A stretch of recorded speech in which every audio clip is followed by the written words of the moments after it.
Welcome back once again. আমি Problems on Ages class কৰিছিলো আমাৰ ফাৰ্ষ্ট ক্লাছত আমি PYQ গুৱাহাটী হাইকোৰ্টৰ কুৱেশ্যন ডিছকাছ কৰিছিলো আপোনালোকে যদি চোৱা নাই সেইটো এবাৰ চেক কৰি ল'ব দেন আজি আমাৰ ফাৰ্ষ্ট কুৱেশ্যনটো যদি আমি চাওঁ so আমাৰ first question the sum of the ages of a mother and her daughter is 50 years so এজন মাকৰ আৰু এজন ডটাৰৰ তেখেতৰ 50 বছৰ হৈছে বুলি কৈছে so মই যদি present age of mother M লৈ লওঁ আৰু ডটাৰৰ ডি লৈ লওঁ তো আমাক কি কৈছে M plus D equal to কিমান দিছে আমাক 50 ৰাইট so ফাৰ্ষ্ট ষ্টেটমেন্টটো আমাক কি দিছে আমি সেইটো কৰিলো ওকে দেন সেকেন্ড ষ্টেটমেন্টত কি চাওঁ 4 years ago 4 বছৰ আগত the product of their ages so product of their ages was 3 times the mother's age at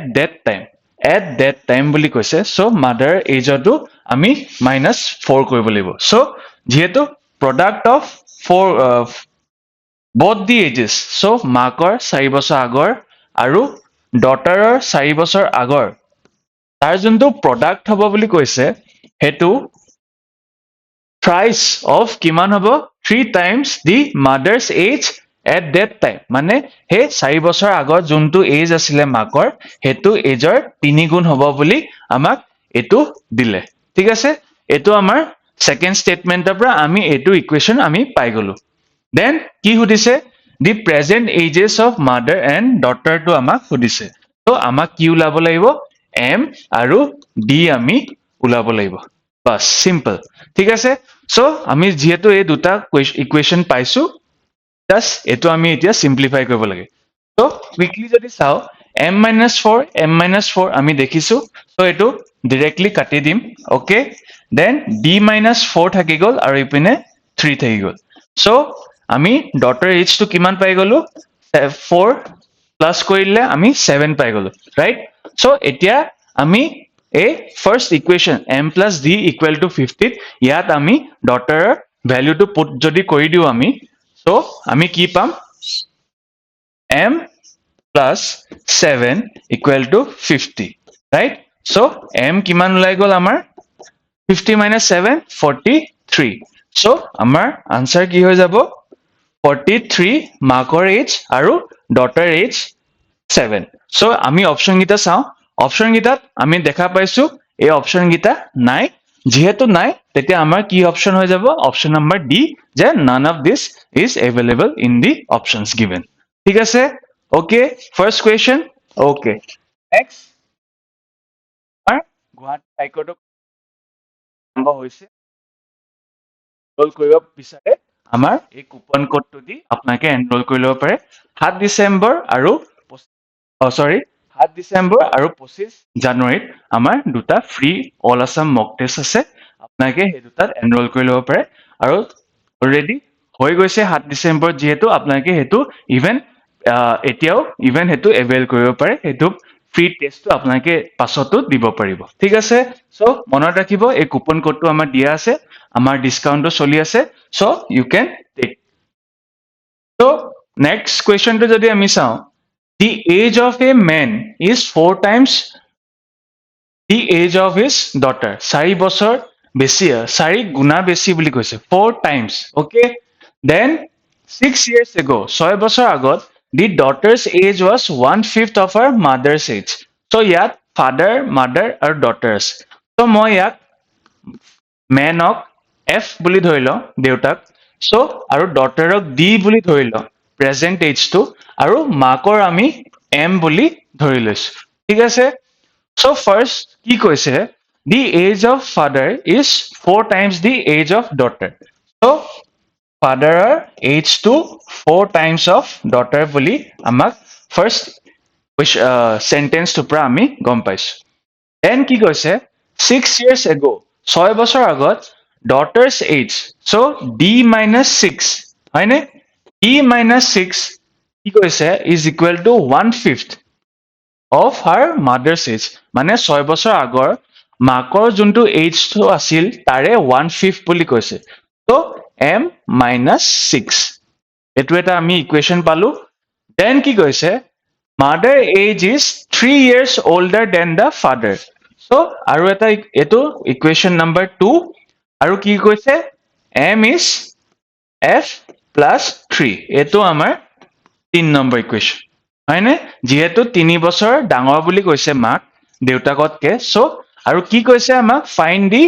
ডটাৰ্স as so আমাৰ ই ওলাব লাগে ঠিক আছে তো এই তিনটা ইকুৱেশ্যন আমি এতিয়া সলভ কৰো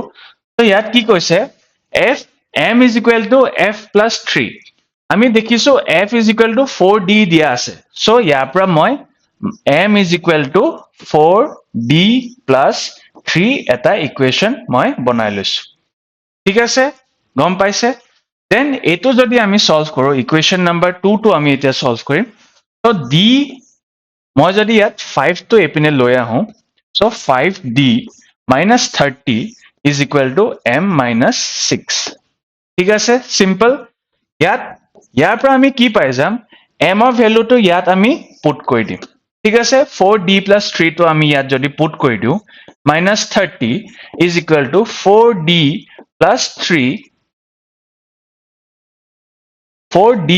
plus 3 minus 6 হয়নে এইটো দেন মই কি কৰিম এইটো সিম্পলিফাই যদি এতিয়া কৰো 4d 5d মই এপিনে লৈ আহিলো d হৈ গল আৰু এপিনে কিমান হৈ গল -3 plus 30 কিমান হৈ গল 27 হয়নে সো আমি কি পাই গলো d ইকুৱেশ্যন টো d age কিমান হৈ গল ডটাৰ এজৰ কিমান হৈ গল বুলি কলো 27 সো 27 কোনটো অপচন হৈ গল আমাৰ option number b so 27 d equal to 27 ঠিক আছে নেক্সট কুৱেশ্যনটো আমি চাও 1 year ago এবছৰ আগত কৈছে এবছৰ আগত the ratio of Gaurav and Sachin Gaurav আৰু Sachin দুজন লগৰ আছে then age was 6:7 6:7 বুলি আমাক কৈছে then কি কৈছে 4 years ago hence 4 years ৰ পাছৰ কথা কৈছে then his ratio would become 7:8 simple আপোনাকে ইয়াত মই যদি গৌৰৱক জি লৈ লওঁ এছ লৈ ললো ঠিক আছে আমাৰ ফাৰ্ষ্ট কি লোকৰ এইচ টো দিয়া আছে কিমানৰ দিয়া আছে 1 year ago এক বছৰ আগৰ ৰেচিঅ দিয়া আছে তো মই -1 এটা ধৰি লৈছো এইটো মই ভেৰি সিম্পল ট্ৰিক এটাত মই আপোনালোকক বুজাই দিম এইটো এবছৰ আগৰ কথা কৈছে right 1 second sorry g is to Gaurav Sachin -1 equal to 6:7 এবছৰ আগৰ কথা কৈছে ৰাইট সো মই একাৰণে -1 এটা লৈ থৈছো যিহেতু প্ৰেজেন্ট এজ টো g আৰু s ঠিক আছে দেন কি কৈছে 4 বছৰ পিছত g + 4 আৰু s + 4 কিমান কৈছে 7:8 ৰেচিঅ এতিয়া আপোনালোকে চাব হা ৰেচিঅটো মন কৰক দুটা ৰেচিঅ আপোনালোকৰ কি দেখা পাইছে এটা ডিফাৰেন্স এটা পাইছে যোনটো সেম হয় দুইটাৰে ৰাইট +1 হৈছে আৰু ইয়াতো +1 হৈছে হয়নে তো ইয়াত চাও যেহেতু 5 বছৰ এটো 1 বছৰ আগৰ ৰেচিঅ দিয়া আছে আৰু এটো 4 বছৰ পিছত সো 4 + 1 হৈ যাব হয়নে 5 years so 1 part is equal to 5 years বুলি আমি লিখিব পাৰো এইখিনি বুজি পাইছে নে যেহেতু এটো আমাক 1 বছৰ আগৰ ৰেচিঅ এটা দি আছিল আৰু এটো 4 বছৰ পিছৰ ৰেচিঅ এটা আৰু g আৰু s টো প্ৰেজেন্ট এজ আমি ধৰিছিলো সো -1 ৰ পৰা 4 লে আহিবলৈ কিমান লাগিব 5 লাগিব +5 এটা লাগিব ৰাইট সো 1 part সো এটো ডিফাৰেন্স টো যদি 1 এটা বাহিছে 1 part equal to 5 years so ইয়াত আমাক কি ওলাব দিছে হাউ ওল্ড ইজ সচিন যেহেতু মই s তো ইয়াত 7 বুলি ধৰি লৈছে আৰু 1 part is 5 years so 7 part কিমান হৈ যাব 7 part 7 into 5 35 হয়নে এটো ৰেচিঅ মতে যদি চাও ৰাইট 7 part is 35 আৰু যেহেতু কৈছিলে কি এটো এবছৰ আগৰ সচিনৰ এজ টো এক বছৰ আগৰ এটো ৰেশিও সো ইয়াত আমি +1 এটা এড কৰিম যাতে আমি প্ৰেজেন্ট এজ টো পাই যাও সো প্ৰেজেন্ট এজ টো আমাৰ কি ওলাই যাব 36 ঠিক আছে সিম্পল এটো আমাৰ অপশন নাম্বাৰ সি হৈ গল অপশন 36 ঠিক আছে এটো বুজি পালে যদি বুজি নাপায় আকৌ এবাৰ ৰিপিট কৰি চাব ডেফিনেটলি আপোনাকে হেতু আকৌ ভালকে বুজি যাব ঠিক আছে নেক্সট কোৱেশ্চনটো যদি আমি চাও বহুত এটা ইন্টাৰেস্টিং কোৱেশ্চন হয় এইবিলাক কোৱেশ্চনছ আহা দেখা গৈছে এতিয়া ৰিসেন্টলি তো ইয়াত কি কৈছে a man said to his son ঠিক আছে দেউতাকে নিজৰ লৰাক কলে যে I was 1/3 of your present age মই তোমাৰ 1/3 আছিলো তোমাৰ বৰ্তমান বয়সৰ এতিয়া when you were born তো তুমি যেতিয়া জন্ম হৈছিলা দেউতাকে কৈছে তুমি যেতিয়া জন্ম হৈছিলা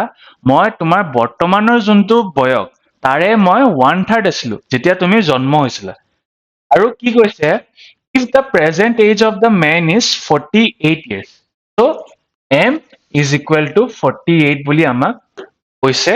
ঠিক আছে আৰু কি ওলাব দিছে find the present age of son so মই ধৰি লৈছো present age of son s ঠিক আছে s বুলি আমি ধৰি লৈছো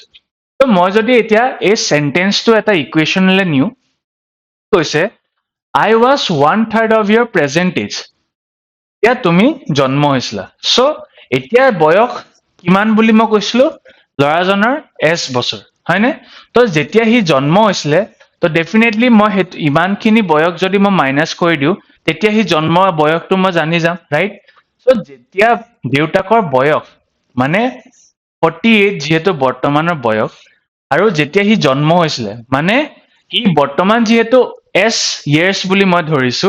বৰ্তমান বয়সটো যদি মই ইয়াৰ মাইনাস কৰি দিও তেতিয়া মই দেউতাকৰ বয়সটো গম পাম যেতিয়া হি জন্ম হৈছিলে হয়নে right present age of son টো যদি মই মাইনাস কৰি দিও দেউতাকৰ এজ টো মই তেতিয়া যেতিয়া হি জন্ম হৈছিলে তেতিয়া মই দেউতাকৰ এজ টো মই গম পাই যাম দেন কি কৈছে it is 1/3 of your present age এই ইকুৱেশনটো বুজি পালেনে এবাৰ চাব ইয়াত মই কি কৰিলো যেহেতু তাৰ বৰ্তমান বয়সটো s হৈ গল তো মই হি যেতিয়া জন্ম হৈছিলে দেউতাকৰ বয়সটো বৰ্তমানৰে 48 তেতিয়া কি আছিলে সো মই হেকাৰণে কি কৰিলো -s কৰিলো তাৰ প্ৰেজেন্ট বয়সটো কৰিলো হয়নে যেতিয়া হি জন্ম হৈছিলে তেতিয়া দেউতাকৰ হে বছৰ আগৰ বয়সটো মই পাই যাম আৰু কি কৈছে যে it is 1/3 of your present age মানে 1/3 of your present age of the son so এইটো যদি মই এতিয়া সিম্পলিফাই কৰি দিও 48 - s is equal to s by 3 ঠিক আছে মই s টো এপনে লৈ গলো 48 equal to s plus s by 3 ঠিক আছে 48 into 48 is equal to 3s plus s by 3 এটো বুজিলে 48 into 3 is equal to 4 of s হয়নে then মই কি কৰিম 4 পৰা মই এটো 12 4 is 48 then 12 3 is 36 হৈ গলে সো বৰ্তমান s ৰ বয়সটো কিমান হৈ গল 36 সো আমাৰ অপশন কি হৈ গল অপশন নাম্বাৰ ডি ঠিক আছে সো ভেৰি ইন্টাৰেস্টিং কোৱেশ্চন এইবিলাক আহা দেখা গৈছে ডেফিনেটলি এইবিলাক থ্ৰু দি আপোনালোকৰ এই এক্সাম বিলাকত হেল্প হ'ব আৰু নেক্সট এটো এটা প্ৰেক্টিস কোৱেশ্চন আমাৰ ফালৰ পৰা আপোনালোকে এবাৰ প্ৰেক্টিস কৰি চাব ঠিক আছে আৰু আমাক অপশনটো কোৱেশ্চনটো কৰি পিনে আমাৰ এই অপশনটো আপোনালোকে কমেন্ট সেকশনত জনাব ঠিক আছে এটো আপোনালোকে এবাৰ প্ৰেক্টিস ঠিক আছে সো এতিয়া এটো আজি ক্লাসটো একিনতে মই সামৰণি মাইছো ঠিক আছে আপোনালোকে যদি বিচাৰে এই যোনটো আমাৰ মক টেষ্ট হৈছে আপোনালোকে ফ্ৰীলি এভেইল কৰিব পাৰে 7 তাৰিখে যোনটো পাছতো দিব পাৰিব আৰু ইভেন 25 তাৰিখে জানুৱাৰী আমাৰ ইভেন ফ্ৰী টেষ্ট এটা যাব হেতু আপোনালোকে প্ৰেক্টিস কৰক কাৰণ ডেফিনেটলি প্ৰেক্টিস কৰিব দেন অনলি ইউ উইল আপোনালোকৰ এই কোৱান্ট বাই ৰিজনিং পাৰ্টটো তেতিয়াহে আপোনালোকৰ হে কনফিডেন্সটো আহিব এক্সামত ঠিক আছে সো আজিলে হেক কৰিছো নেক্সট ক্লাছত আকৌ লগ পাম ঠিক আছে ধন্যবাদ